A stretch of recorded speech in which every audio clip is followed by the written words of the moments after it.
Abbiamo avuto un attimo di crisi verso le 7 quando dopo questa enorme quantità d'acqua che è piovuta dal cielo l'impianto fognario ha avuto qualche difficoltà a smaltirla, c'è voluto un po' di tempo, quindi circa un'oretta prima che la situazione rientrasse in una certa normalità. Tanta pioggia in poco tempo e Bibbione come Eraclea e la zona di Sumaga di Portogruaro si è risvegliata allagata, in particolare le zone centrali, da Via delle Costellazioni a Viale Aurora in prossimità delle Terme, ancora Via delle Colonie dove l'acqua è arrivata anche nel parcheggio del villaggio turistico internazionale. Qualche tombino si era ostruito perché il vento, oltre che la pioggia e le foglie, avevano otturato qualche ingresso. La protezione civile, in ultimo, la nostra e quella del distretto di Portoguaro, in particolare San Stino, Teglio e Cinto Camaggiore, se non sbaglio, ci hanno dato il loro ausilio e con le pompe siamo riusciti ad aver ragione, insomma, di qualche situazione più critica.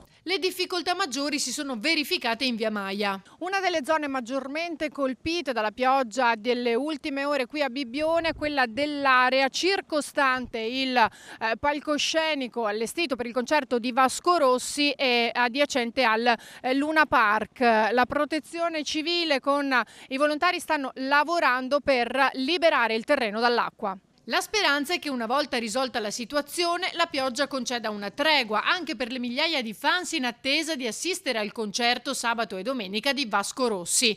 C'è chi addirittura si è posizionato con le tende in barba al maltempo. Non si fermano sicuramente davanti a un po' di acqua e poi noi siamo degli inguaribili ottimisti e quindi siamo certi che le cose andranno per il meglio. Attendiamo circa 20-22 mila persone e per dopodomani siamo sui 28.000. Abbiamo qualche parcheggio che è andato sott'acqua e stiamo liberando, altri per fortuna si sono salvati perché le pendenze hanno fatto sì che l'acqua, insomma, non rimanesse a stagnare.